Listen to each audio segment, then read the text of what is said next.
The Smugglers Run DLC update came into GTA Online in the year of 2017, which is a whopping 7 years ago now, and as part of that update, the Vigilante came into the game. So that is exactly what we're going to be discussing today, whether I think it is worth picking up, purchasing in the year of 2024, and an in-depth review. If you guys enjoy it, consider leaving a like and subscribing. If you disagree with my comments in this video, feel free to let me know in the comments also. So first, we need to discuss the price. It is priced at $3,750,000, which is a fair chunk of money. If you want to customize this vehicle, you will need to own an arena workshop or any vehicle weapon workshop. So this could include your Avenger, and once you have purchased one of those, you can go ahead and upgrade it. So already off the bat, this thing is going to set you back quite a bit of money if you want to just go and customize it. So if we move on, most of the customization features are pretty straightforward. You get this with any other vehicle. There's nothing really too unique about it. Of course, this is based on the Batmobile from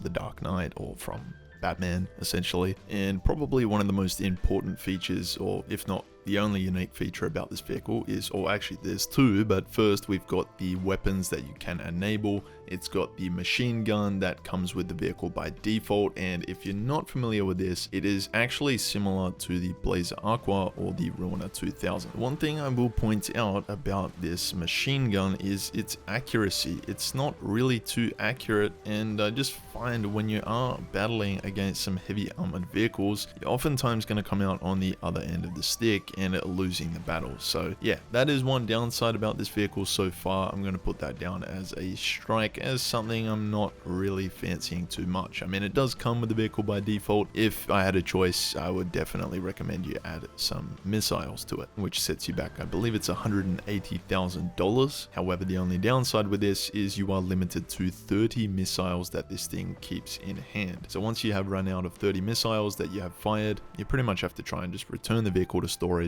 and then request the vehicle back out again. On the topic of missiles with this vehicle, you've also got to be really careful of not taking yourself out. So what I mean by this is you could just be driving around in the streets of Los Santos and say you want to take out someone. It could be a target, it could be an NPC, it could be anything. The spray of the missile is not 100% accurate as well. Sometimes this vehicle can sit really low to the ground and really low to the street or the tarmac. You fire the missile, it ends up firing directly in front of you, not only taking you out of the fight, but destroying your vehicle in the process. So when you are setting your suspension in the customization features, maybe sometimes the competition suspension isn't the best choice. On the topic of this, when it comes to traction and handling, usually I would say this vehicle actually sticks to the tarmac pretty well, although when it comes to riding over bumps, the vehicle is a little bit unpredictable and a bit wobbly. Again, I put this down to the suspension. Even though you can see the shock suspension out the rear of this thing, I really do question sometimes if that thing is functioning. Another thing about this vehicle, or the Vigilante, is the boost out of the rear of this thing. Probably, yeah, one of the most notable things we can get away from the topic of missiles and weapons for the time being. You've got the boost. So this thing does charge up as long as you are on the road and the vehicle is not in the air. Similar to the F1 vehicle, I believe it is, there's a boost on that thing. It's, I believe, when you're not accelerating, however, whereas for the Vigilante, as long as the wheels are on the street, this thing is going to charge back up. So it can make for some great gameplay. You can also achieve some pretty cool stunts with this thing, but oftentimes it can actually get you in a little bit of trouble and it can get in the way. I found myself boosting with this thing, and sometimes I end up just clipping a car, taking myself out and spinning down the road or knocking into a tree. Right now, it sounds like this vehicle absolutely sucks, and I don't want to just portray this video as it does suck. I mean, there are some great things about this vehicle. I just do think there are some better choices out there for you guys nowadays. And I should preface, more so for those new players. Like, if you're a new player in the game and say you've saved up $5 million,